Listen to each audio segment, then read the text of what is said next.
केंद्रीय गृहमंत्री अमित शहा आणि एकनाथ शिंदे यांच्यामध्ये बैठक पार पडली आहे। शहा आणि शिंदेमध्ये तब्बल 30 मिनिटं चर्चा झाल्याची माहिती आहे। मराठा आरक्षण पालिका निवडणुकांसंदर्भात या दोघांमध्ये चर्चा झाल्याची माहिती आहे।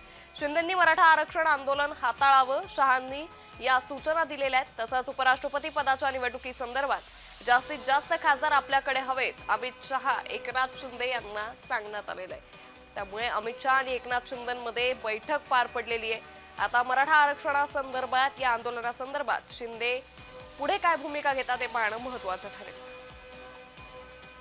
या संदर्भात अधिक माहिती घेऊयात आमचे प्रतिनिधी शुभम उमाळे यांच्याकडून। शुभम, अमित शहा आणि एकनाथ शिंदेंमध्ये बैठक पार पडली, काय अधिक तपशील? अंकिता, आपण बघू शकतो केंद्रीय गृहमंत्री अमित शहा कालपासून महाराष्ट्र मुंबई दौऱ्यावर आहेत।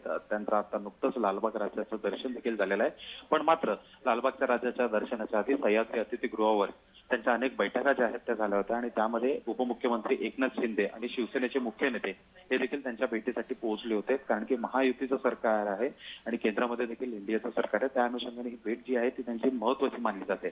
पाहायला गेलं तर सव्वा तासापेक्षा जास्त वेळ एकनाथ शिंदे सह्याद्री अतिथीगृहावर होते, ज्यामधील अर्धा तास म्हणजे 30 ते 35 मिनिटं या दोघांमध्ये चर्चा झाल्याची माहिती जी आहे ती समोर येते। आणि प्रामुख्याने या बैठकीमध्ये स्थानिक स्वराज्य संस्था, महानगरपालिका निवडणुका आणि मराठा आरक्षणावरती चर्चा झाल्याची माहिती सूत्रांकडून मिळाली आहे।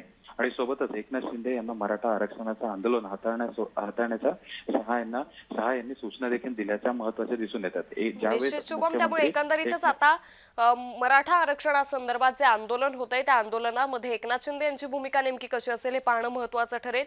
तुर्तास धन्यवाद शुभम, आपण दिलेल्या सविस्तर माहितीसाठी।